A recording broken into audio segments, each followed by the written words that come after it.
Chris Harold. Some people have special loving relationships with their car. Other people have special bonds with special pets. I myself am marched to the beat of a different drummer, and I've chosen a shovel for my speech today.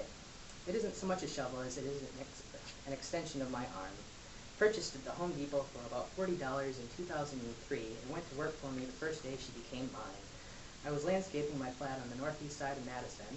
I had originally broken the original shovel that I was working with that I had found in the garage, and I needed a new shovel, but as soon as I got home with T-Bone, I got right to work, regardless of the fact that it was light rain, and I was removing junk shrubs and stumps for a paver patio. As far as her name, T-Bone got her name a few weeks later. I was at a side job with my buddy, the first real client that I had since I moved to Madison. While working, the question of, what are you going to name it, came up. I was kind of caught off guard. In the first place, I started thinking of an episode of Seinfeld where Jason Alexander's character ended up coming up with a nickname for himself to make him sound tough. My answer was T-Bone. The name stuck. So what makes my baby special? Aside from being the second piece of important cornerstone equipment that I've ever bought for the landscape industry, the first being my pruners, but that's another speech entirely, it's always been around. Whether there's a trench that needs digging, plants that need planting, or a rock that needs prying, it's always there. You're always a team.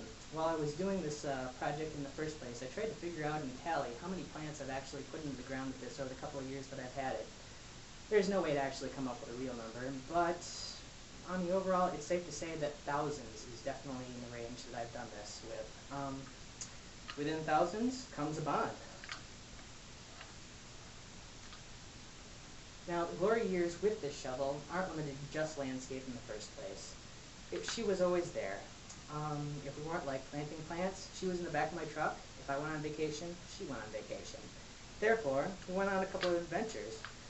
One of some examples would include a trip to Minnesota where she ended up digging a great fire pit for me.